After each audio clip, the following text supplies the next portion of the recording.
കാറ്റത്തെ കിളിക്കൂടിൻ്റെ ഇന്നത്തെ എപ്പിസോഡിലേക്ക് എല്ലാവർക്കും സ്വാഗതം. വീഡിയോ ആദ്യമായി കാണുകയാണെങ്കിൽ സപ്പോർട്ട് ചെയ്ത് സബ്സ്ക്രൈബ് ചെയ്ത് ലൈക്ക് ചെയ്യാൻ മറക്കല്ലേ. HR ഇൻ്റർവ്യൂവിനെത്തിയ നിധി ഇന്റർവ്യൂ സീറ്റിൽ സൂര്യയെ കണ്ട് ഞെട്ടലോടെ നിൽക്കുകയാണ്. ഇത് തന്റെ ഫ്രണ്ടിന്റെ കമ്പനിയാണെന്നും തനിക്കും ഇതിലൊരു ഷെയർ ഉണ്ടെന്നും പക്ഷേ പോളിസി കാര്യങ്ങളിൽ നിന്നും താൻ ഇടപെടാറില്ലെന്നും പക്ഷേ ഇന്ന് ആദ്യമായി ഇടപെടുമെന്നും സൂര്യ നിധിയോടായി പറയുന്നുണ്ട്. എന്നെ തള്ളിക്കളഞ്ഞിട്ട് മറ്റൊരാളെ തിരഞ്ഞെടുത്തപ്പോൾ അത് എന്നേക്കാൾ ബെറ്റർ ഒരാളായിരുന്നെങ്കിൽ ആദ്യം ദേഷ്യം തോന്നുമെങ്കിലും ഞാൻ ക്ഷമിക്കുമായിരുന്നു. ഇത് പക്ഷേ ഒരു ഡ്രൈവറെയും കെട്ടി ഇടിഞ്ഞു പൊളിഞ്ഞൊരു വീട്ടിൽ താമസിച്ച് കമ്പനികൾ തോറും ജോലിയും തേടി നടക്കേണ്ടി വന്നല്ലോ നിനക്ക് എന്ന് സൂര്യ കളിയാക്കുന്നത് കേൾക്കാൻ ഞാൻ വന്നതേ HR മീറ്റിങ്ങിനാ, നിങ്ങളുടെ കളിയാക്കൽ കേൾക്കാനല്ല എന്ന് പറഞ്ഞ ദേഷ്യത്തോടെ പോവാൻ തുടങ്ങിയ നിധിയെ സൂര്യ വീണ്ടും വിളിച്ചു നിർത്തി. ഏയ് ഹലോ നിക്ക് എന്ന് പറഞ്ഞ് അവളുടെ അടുത്തേക്ക് എഴുന്നേറ്റ് ചെന്ന്, നിധി ഞാൻ പറഞ്ഞാൽ മാത്രമേ നിനക്ക് ഈ കമ്പനിയിൽ ജോലി കിട്ടാൻ പോകുന്നുള്ളൂ. ഇതെന്റെ ഫ്രണ്ടിന്റെ കമ്പനിയാണെന്ന് പറഞ്ഞില്ലേ, നീ എന്താ HR നേരിട്ട് ചെന്ന് ജോലി വാങ്ങി അടങ്ങുമെന്ന് തോന്നുന്നു. ദൈവം പോലും അസൂയപ്പെടുന്ന പ്രപ്പോസൽ ആയിരുന്നില്ലേ എന്റേത്. അന്ന് നീ അത് സമ്മതിച്ചിരുന്നെങ്കിൽ ഇന്ന് നമ്മൾ ഓസ്ട്രേലിയയിൽ സുഖമായിട്ടിരുന്നേനെ. യോഗം വേണം, ഒരു ക്യൂൺ കണക്ക് എന്റെ കൂടെ കഴിയേണ്ട പെണ്ണിന്റെ ഗതികേട്. ഇതിന്റെ പേരാണ് മോളെ കർമ്മ എന്ന് പറയുന്നത് എന്ന് സൂര്യ പറയുന്നത് കേൾക്കെ നിധി ദേഷ്യത്തോടെ അവനെ തന്നെ നോക്കി നിൽക്കുക. എന്താടി നോക്കുന്നത് എന്ന് സൂര്യ ചോദിക്കെ നിധിയും ദേഷ്യത്തോടെ മുഖം തിരിച്ച് അവിടെ നിറങ്ങി പോവുകയാ. സൂര്യയും ആ ചെയറിലേക്ക് തന്നെ ഒരു പൊട്ടിച്ചിരിയോടെ ഇരിക്കുകയാണ്. പുറത്തിറങ്ങിയ നിധിയും തന്റെ ബാഗ് എടുത്ത് റിസപ്ഷനിലേക്ക് ചെന്ന് HR കാണാനല്ലേ ഉള്ളിലേക്ക് വിളിച്ചത്, അവിടെ വേറെ ആരോ ആണല്ലോ ഇരിക്കുന്നത് എന്ന് ചോദിക്കെ അത് ബോസിന്റെ ഫ്രണ്ടാണ് മാഡം, മാഡത്തിനെ കാണണമെന്ന് പറഞ്ഞുകൊണ്ട് തന്നെയാ പറഞ്ഞയച്ചതെന്ന് അവരും. അത് കേൾക്കെ നിധിയും ഒന്നും മിണ്ടാതെ പുറത്തേക്ക് ഇറങ്ങി പോവുകയാണ്. അവൾ കാറിനടുത്തെത്തുമ്പോഴേക്കും അവിടെ മൊബൈൽ നോക്കി നിൽക്കുകയായിരുന്ന സുധീഷും അവളെ കണ്ട് ഇത്ര പെട്ടെന്ന് എത്തിയോ? ഓ പിന്നെ ഇത് സാലറി ഫിക്സ് ചെയ്യാൻ മാത്രമായുള്ള മീറ്റിംഗ് ആയിരുന്നല്ലോ അല്ലേ. നിധി എന്തായി, എന്ന് മുതൽ ആ ജോലിക്ക് ജോയിൻ ചെയ്യേണ്ടത് എന്ന് സുധീഷ് ചോദിക്കും. നിധി ഒന്നും മിണ്ടാതെ ദേഷ്യത്തോടെ നിൽക്കുക. അത് കാണേ സുധീഷും അവളുടെ മുഖത്തേക്ക് നോക്കിക്കൊണ്ട് ഓഹോ ജോലി കിട്ടിയപ്പോഴേക്ക് ഇത്രയ്ക്ക് ബലം പിടുത്തമായോ? അല്ലേലും നല്ലൊരു ജോലി കിട്ടിയ ആ നിമിഷം നമ്മളെയൊക്കെ മറക്കുമെന്ന് എനിക്കറിയാം. ആദ്യം മറക്കാൻ പോകുന്നത് എന്നെ ആയിരിക്കുമെന്നും എനിക്കറിയാം. സ്വന്തമായൊരു കാറ് വാങ്ങി കയ്യിലൊരു കാപ്പിയൊക്കെ പിടിച്ച് തമ്പാനൂരിലൂടെ മഴയത്ത് വൈപ്പറൊക്കെ ഇട്ട് പോവാനുള്ളതല്ലേ, നമ്മളെയൊന്നും കണ്ണി പിടിക്കില്ലല്ലോ എന്ന് സുധീഷ് പറയാൻ നിധി ദേഷ്യത്തോടെ കാറിനരികിലേക്ക് ചെന്ന് ഡോർ വലിച്ചു തുറക്കാൻ ശ്രമിക്കുമ്പോഴേക്കും അത് കാണുന്ന സുധീഷും നിക്ക് പൊളിക്കല്ലേ, അൺലോക്ക് ചെയ്യട്ടെ എന്ന് പറഞ്ഞ് അൺലോക്ക് ചെയ്ത് കൊടുക്കുമ്പോഴേക്കും നിധിയും ദേഷ്യത്തോടെ കാറിനകത്തേക്ക് കയറി ഡോർ വലിച്ചടക്കുകയാണ്. സുധീഷും ഡ്രൈവിംഗ് സീറ്റിലേക്ക് ഇരുന്നു കൊണ്ട് എന്തെങ്കിലും പ്രശ്നമുണ്ടോ, ജോലി കിട്ടിയില്ലേ എന്ന് ചോദിക്കെ ഇല്ലെന്ന് സങ്കടത്തോടെ അത് കേൾക്കെ സുധീഷും കളിയാക്കി ചിരിച്ച് അപ്പോ ഇന്നത്തെ ഇന്റർവ്യൂ പൊട്ടി. 99.5% ജോലി കിട്ടുമെന്ന് പറഞ്ഞതല്ലേ, 0.5%-നാണോ പോയത്? സാരല്ലോ, എന്താ ഉണ്ടായതെന്ന് പറ. എടോ കാര്യം പറയുന്ന സുധീഷ് പറയേ. ആ സൂര്യ എന്ന് ദേഷ്യത്തോടെ നിധിയും. മനസ്സിലായില്ലെന്ന് സുധീഷ് പറയേ. അകത്താ കങ്കാരു സൂര്യ ഉണ്ടെന്ന്. അത് കേൾക്കെ അമ്പരപ്പോടെ സുധീഷും നമ്മുടെ ഓസ്ട്രേലിയൻ കങ്കാരുവോ എന്ന് ചോദിക്കേ അത് തന്നെ എന്ന് നിധിയും. അവൻ ഇവിടെ എന്ത് ചെയ്യുന്നുവെന്ന് അമ്പരപ്പോടെ സുധീഷ് ചോദിക്കും. അറിയില്ല, ഇത് അവന് കൂടി ഇൻവെസ്റ്റ്മെന്റ് ഉള്ള അവന്റെ ഫ്രണ്ടിന്റെ കമ്പനി അത്ര. HR കാണാനായി അകത്തേക്ക് ചെന്നപ്പോ അവൻ ഇരിക്കുന്നു. എനിക്ക് തോന്നുന്നത് സെലക്ട് ചെയ്യപ്പെട്ടത് ഞാനാണെന്ന് തോന്നിയപ്പോ അപമാനിക്കാനായി വിളിച്ചു വരുത്തിയതാണെന്നാ. നാണമില്ലാത്തവൻ സംസാരിക്കുന്നത് കേൾക്കുമ്പോഴേ കലി കയറും. അവനെ കല്യാണം കഴിച്ചിരുന്നെങ്കിൽ ഒരു ക്യൂനായിട്ട് ജീവിക്കായിരുന്നു, ഇപ്പൊ ജോലി തേടി അലയല്ലേ, അതെന്റെ കർമ്മയാത്രേ. ഞാൻ എങ്ങനെയായാലും അയാൾക്കെന്താ, ഓഫീസ് ആയതുകൊണ്ടാ ഞാൻ അവൻ പറഞ്ഞത് കേട്ട് മിണ്ടാതിരുന്നത്, അല്ലെങ്കിൽ കിട്ടിയതെടുത്ത് അവന്റെ തലമണ്ട ഉടച്ചേനെ. എനിക്കാണെങ്കിൽ അയാളെ കാണുമ്പോഴേ കലി വരും. ഇയാൾ വീണ്ടും വീണ്ടും എന്റെ മുന്നിൽ തന്നെ വന്ന് പെടുന്നുണ്ടല്ലോ എന്നത് ദേഷ്യത്തോടെ പറയുന്നത് കേൾക്കെ ഒന്നും മിണ്ടാതിരിക്കായിരുന്ന സുധീഷും അവൻ അകത്തുണ്ടോ എന്ന് ചോദിക്കെ ഉണ്ടെന്ന് നിധിയും. താൻ ഇവിടെ ഇരിക്കെ, ഞാൻ ഇപ്പൊ വരാം എന്ന് പറഞ്ഞ് സുധീഷ് ഇറങ്ങാൻ നേരം അവന്റെ തോളിൽ കൈവച്ച് ഇയാൾ എങ്ങോട്ടാ എന്ന് നിധി ചോദിക്കെ അവളുടെ ആ കൈകളിലേക്ക് നോക്കിക്കൊണ്ട് അങ്ങനെ ഇയാളെ ഇൻസൾട്ട് ചെയ്തൊരാളെ ഞാൻ വെറുതെ വിടണോ എന്ന് സുധീഷ് ചോദിക്കെ അതൊന്നും വേണ്ടെന്ന് നിധിയും. വേണ്ടേ, ഇയാൾക്ക് വേണ്ടി ചോദിക്കാനും പറയാനും ഒരാളുണ്ടെന്ന് അവൻ അറിയട്ടെ, താനെ ഇവിടെ ഇരിക്കെ, ഞാൻ പോയി ചോദിച്ചിട്ട് വരാമെന്ന് പറഞ്ഞ് സുധീഷ് വീണ്ടും ഇറങ്ങാൻ തുടങ്ങുന്നേരം പ്ലീസ് ദയവ് ചെയ്ത് ഞാൻ പറയുന്നതൊന്ന് കേൾക്ക്, വിടാൻ പറഞ്ഞില്ല എന്ന് നിധിയും പറയുകയാ. സുധീഷും ദേഷ്യത്തോടെ നിധി അങ്ങനെ പറഞ്ഞാലൊന്നും നടക്കൂല, ഇനി അവൻ ഇത് ആവർത്തിക്കാൻ പാടില്ല എന്ന് പറയേ. അയ്യോ അതൊരു ഓഫീസാ, അവിടെ എന്തെങ്കിലും സംഭവിച്ചാ അത് വലിയ ഇഷ്യൂ ആവും. വേറൊരു സ്ഥലത്തും എനിക്ക് ജോലി അന്വേഷിച്ച് പോവാൻ പറ്റാതാവും. മിക്കവാറും എല്ലാ കമ്പനികളും പരസ്പരം അറിയുന്നവരാ, തൽക്കാലം ഒന്നും ചെയ്യാതിരുന്നാ മതി എന്ന് നിധിയും. അതുകൾക്ക് സുധീഷും ശരി ഒരു കാര്യം ചെയ്യ്, നമുക്കിവിടെ വെയിറ്റ് ചെയ്യാം, എപ്പോഴെങ്കിലും അവൻ പുറത്തേക്ക് വരുമല്ലോ, വരട്ടെ, അപ്പോ ചെന്ന് കാരണം പുകച്ച് 2 പൊട്ടിക്കാം, അല്ലെങ്കിലേ എനിക്കൊരു സമാധാനം കിട്ടൂല അതാ എന്ന് ദേഷ്യത്തോടെ സുധീഷും പറയുകയാ.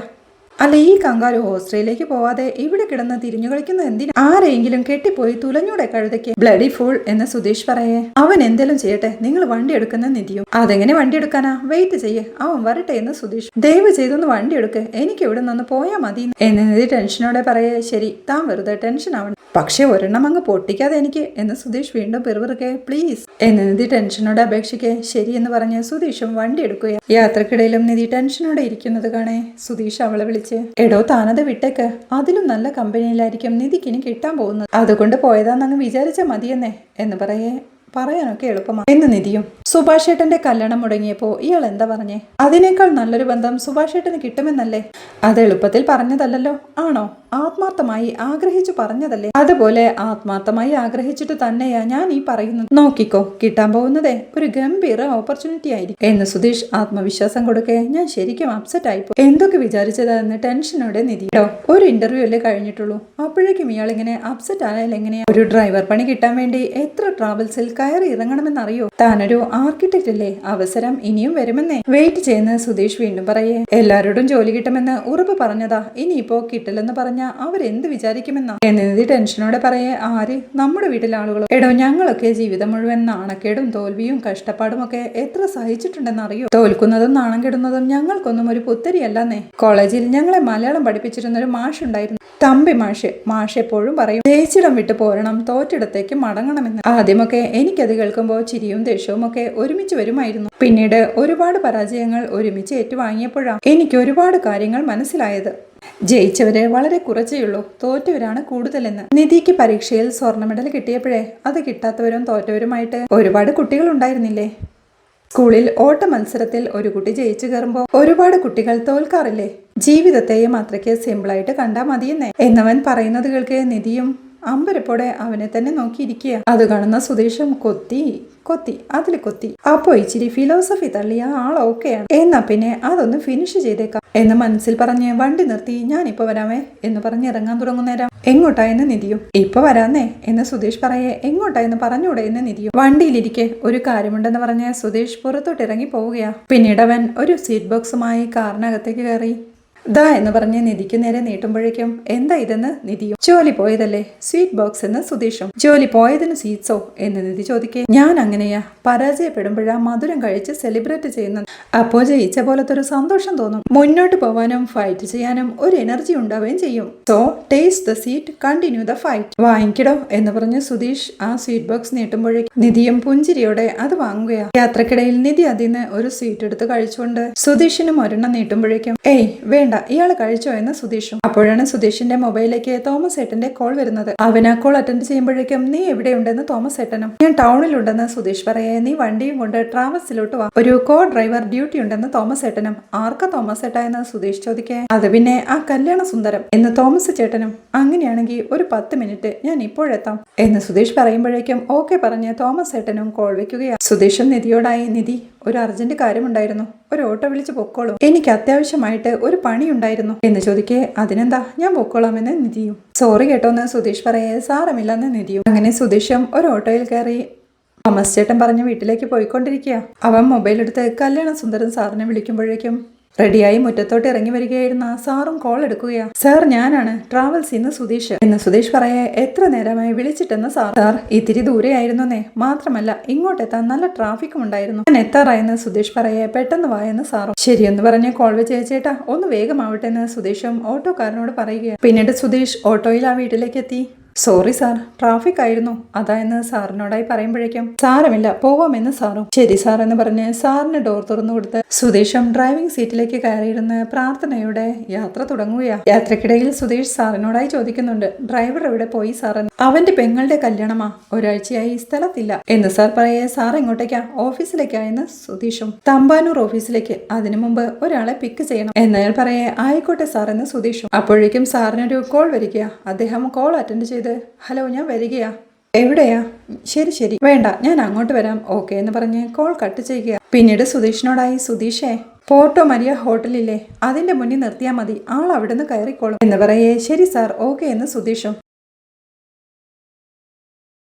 അങ്ങനെ അവർ ആ ഹോട്ടലിന് മുന്നിലെത്തി കാർ പാർക്ക് ചെയ്യുമ്പോഴേക്കും സാറും തൻ്റെ ഫ്രണ്ടിനെ മൊബൈലിൽ വിളിച്ച് ഹലോ, ഞാൻ ഹോട്ടലിന്റെ മുന്നിലുണ്ട്, ഇറങ്ങി വരണോ എന്ന് ചോദിച്ച് വണ്ടി നമ്പറേ KL10BH0990 ശരിയെന്ന് പറഞ്ഞ് കോൾ വെക്കുകയാണ്. ഞാൻ ചെല്ലണോ സാറേ എന്ന് സുധീഷ് ചോദിക്കെ ഒന്ന് ചെല്ല് സുധീഷേ എന്ന് സാർ പറയുന്നത് കേൾക്കെ സുധീഷും കാറിൽ നിറങ്ങുകയാ. അവൻ പുറത്തിറങ്ങി സാറിന്റെ ഫ്രണ്ടിനെയും കാത്ത് കാറിൽ ചാരി നിൽക്കുമ്പോഴേക്കും ഹോട്ടലിൽ നിന്ന് പുറത്തോട്ടിറങ്ങി വരുന്നത് നിധിയുടെ അച്ഛൻ രാജീവാണ്. അയാൾ സംശയത്തോടെ സുധീഷിനെ തന്നെ നോക്കി നിൽക്കുമ്പോഴേക്കും തിരിഞ്ഞു നോക്കുന്ന സുധീഷും തന്നെ നോക്കി നിൽക്കുന്ന നിധിയുടെ അച്ഛനെയാണ് കാണുന്നത്. ഒരു ഞെട്ടലോടെ അവൻ അദ്ദേഹത്തെ നോക്കി നിൽക്കുമ്പോഴേക്കും രാജീവും ദേഷ്യത്തോടെ അവനെ തന്നെ നോക്കി നിൽപ്പാ. പിന്നീട് അദ്ദേഹം ഇറങ്ങി കാറിനടുത്തേക്ക് ചെല്ലുമ്പോഴേക്കും സുധീഷ് ഡോർ തുറന്നു കൊടുക്കുകയാണ്. കാറിലിരിക്കുകയായിരുന്ന സാറും അദ്ദേഹത്തെ കണ്ട് ചിരിയോടെ വാ എന്ന് പറയുമ്പോഴേക്കും സുധീഷിനെ ഒരു നിമിഷം ദേഷ്യത്തോടെ നോക്കിക്കൊണ്ട് രാജീവും കാറിനകത്തേക്ക് കയറുകയാണ്. സുധീഷും പരിഭ്രമത്തോടെ ഈശ്വര എന്ന് വിളിച്ച് ഡ്രൈവിംഗ് സീറ്റിലേക്ക് കയറിയിരുന്ന് സീറ്റ് ബെൽറ്റ് ഇടുമ്പോഴേക്കും ഗ്ലാസ്സിലൂടെ തന്നെ ദേഷ്യത്തോടെ നോക്കുന്ന രാജീവിനെ കണ്ട് കുടുങ്ങിയല്ലോ ഭഗവാനെ എന്ന് മനസ്സിൽ പ്രാർത്ഥിക്കുക. അപ്പോഴേക്കും കല്യാണസുന്ദരൻ സാറും സുധീഷേ ഇതെന്റെ ഫ്രണ്ടാ രാജീവ് ശങ്കർ, തക്കലയിലെ വലിയ ബിസിനസ്സുകാരനാ. രാജീവ് അവിടെ ചെയ്യാത്തത് ഒന്നുമില്ലെന്ന് പറയുന്നു എന്നൊക്കെ പറയുമ്പോഴേക്കും ഇതൊക്കെ എന്തിനാ ഡ്രൈവറോട് പറയുന്നതെന്ന് രാജീവും. നമ്മുടെ പയ്യനാണെന്നേ, എന്റെ ഡ്രൈവർ ലീവാകുമ്പോൾ ഞാൻ സ്ഥിരമായിട്ട് വിളിക്കാറുള്ളതാ എന്ന് കല്യാണസുന്ദരൻ സാർ പറയേ. എന്നാ പിന്നെ പോവല്ലേ സാർ എന്ന് സുധീഷും. പിന്നെ വണ്ടി എടുക്കുന്ന സാർ പറയുമ്പോഴേക്കും സുധീഷും കാർ എടുക്കും. യാത്രക്കിടയിൽ അവർ ഓരോ ബിസിനസ് കാര്യങ്ങൾ സംസാരിച്ചുകൊണ്ടിരിക്കെ ഗ്ലാസ്സിലൂടെ നോക്കുമ്പോൾ തന്നെ ദേഷ്യത്തോടെ നോക്കിയിരിക്കുന്ന രാജീവിനെ സുധീഷും ശ്രദ്ധിക്കുകയാണ്. സാറും രാജീവിനോടായി പറയുന്നുണ്ട്, ഇത്തരം കാര്യങ്ങൾക്ക് ഒരു ഒഫീഷ്യൽ സ്വഭാവം വേണ്ടെന്ന് വെച്ചാ ഞാൻ വണ്ടിയിലിരുന്ന് പറയുന്നത്. രാജീവ് ഒന്നും പറഞ്ഞില്ലെന്ന് ചോദിക്കേ ഞാൻ ആലോചിച്ചിട്ട് പറഞ്ഞാ പോരെ എന്ന് രാജീവ്. മതി, നല്ലവണ്ണം ആലോചിച്ചിട്ട് മതി, ഇതൊരു നല്ല ഓപ്പർച്യൂണിറ്റി ആണെന്ന് പറഞ്ഞതേ ഉള്ളൂ എന്ന് പറയുകയാ. പിന്നീട് കല്യാണ സുന്ദരൻ സാറിന്റെ കമ്പനിയിലെത്തി സുധീഷ് തന്റെ വണ്ടി നിർത്തുമ്പോഴേക്കും രാജീവേ വാ, ബാക്കി ഡീറ്റെയിൽസ് നമുക്ക് അകത്തിരുന്ന് സംസാരിക്കാമെന്ന് സാറ് പറയുന്നുണ്ടെങ്കിലും ഇല്ല ഞാൻ തിരിച്ചു പോവാന്ന് രാജീവും. എന്തു പറ്റിയെന്ന് സാർ ചോദിക്കേ എനിക്ക് നല്ല സുഖം തോന്നുന്നില്ലെന്ന് രാജീവും. എന്റെ പ്രൊജക്റ്റിൽ താല്പര്യമില്ലാത്തത് കൊണ്ടാണോ എന്ന് അയാൾ ചോദിക്കേ അതല്ല, അതെന്തായാലും നമുക്ക് ചെയ്യാം, പക്ഷേ ഇന്ന് ഡിസ്കസ് ചെയ്യണ്ട, ഞാൻ ഇറങ്ങട്ടെ എന്ന് പറഞ്ഞ് രാജീവ് ഇറങ്ങാൻ തുടങ്ങുന്നേരം അപ്പോൾ തിരിച്ചു പോണ്ടേ എന്ന് സാറും. ഞാനൊരു ടാക്സി വിളിച്ചു പൊക്കോളാം എന്ന് രാജീവ് പറയേ. നമ്മുടെ വണ്ടി ഉള്ളപ്പോ എന്തിനാ വേറെ ടാക്സി എന്ന് പറഞ്ഞ് സുധീഷിനെ വിളിച്ച് സുധീഷേ സാറിനെ തിരിച്ചു കൊണ്ടുവിടെന്ന് പറയുകയാണ്. അത് കേൾക്കെ രാജീവും വേണ്ട, ഹോട്ടലിൽ എന്റെ വണ്ടിയുണ്ട്, അത് വിളിച്ച് ഞാൻ വരാൻ പറയാം എന്ന് പറയേ. എന്തിനാ, സുധീഷ് വിട്ടോളുമെന്ന് അയാളും. ആകെ പെട്ടുപോയ സുധീഷും ഈശ്വര എന്ന് മനസ്സിൽ വിളിക്കുമ്പോഴേക്കും സുധീഷേ സാറിനെ വിട്ട ശേഷം നീ തിരിച്ചിങ്ങോട്ട് വരണേ എന്ന് പറയേ. ശരി സാർ എന്ന് സുധീഷും സമ്മതിക്കുക. അപ്പൊ ശരി രാജീവേ, എത്രയും പെട്ടെന്ന് നമുക്കിത് ആരംഭിക്കണം എന്ന് പറഞ്ഞ് ഷെയ്ക്ക് ഹാൻഡ് നൽകി അദ്ദേഹം കാറിൽ നിറങ്ങി പോവുകയാ. സുധീഷും പരിഭ്രമത്തോടെ വണ്ടി എടുക്കട്ടെ എന്ന് രാജീവിനോടായി ചോദിക്കേ. ഒന്നും മിണ്ടാതിരിക്കുന്ന രാജീവിനെ കാണാൻ സുധീഷും വണ്ടി എടുക്കുകയാ. യാത്രക്കിടയിലും സുധീഷ് ഗ്ലാസ്സിലൂടെ നോക്കുമ്പോഴേക്കും തന്നെ ദേഷ്യത്തോടെ നോക്കിയിരിക്കുന്ന രാജീവിനെയാണ് കാണുന്നത്. അവൻ ചിരിക്കാനായി ശ്രമിച്ചുകൊണ്ട് എങ്ങനെ ഇരിക്കുന്നു, സുഖാണോ എന്ന് ചോദിക്കെ. രാജീവ് ദേഷ്യത്തോടെ വീണ്ടും അവനെ തന്നെ നോക്കിയിരിക്കുക. സുഖാണോന്നല്ലേ ചോദിച്ചുള്ളൂ, അതിനിങ്ങനെ നോക്കി പഠിപ്പിക്കുന്നത് എന്തിനാണ് എന്ന് സുധീഷ് ചോദിക്കാൻ. വാ അടയ്ക്കടാ തെമ്മാടി എന്ന് രാജീവും ദേഷ്യത്തോടെ പറയുകയാ.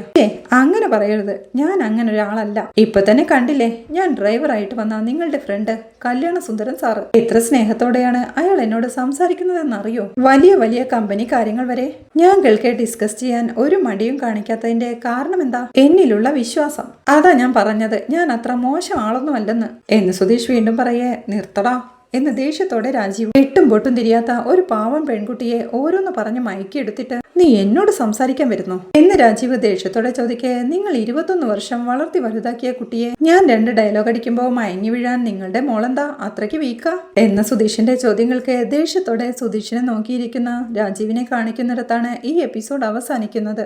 ഒരാഴ്ചയ്ക്കുള്ളിൽ നിധിയെ തിരികെ വീട്ടിലേക്ക് കൊണ്ടുപോകുമെന്ന് രാജീവ് സുധീഷിനെ വെല്ലുവിളിക്കുന്നതും നിധിയുടെ അച്ഛനെ കണ്ട കാര്യം സുധീഷ് നിധിയെ വിളിച്ച് പറയുന്നതുമെല്ലാമാണ് നാളത്തെ എപ്പിസോഡിലെ വിശേഷങ്ങൾ. വീഡിയോ ഇഷ്ടമായാൽ സപ്പോർട്ട് ചെയ്ത് സബ്സ്ക്രൈബ് ചെയ്ത് ലൈക്ക് ചെയ്യാൻ മറക്കല്ലേ.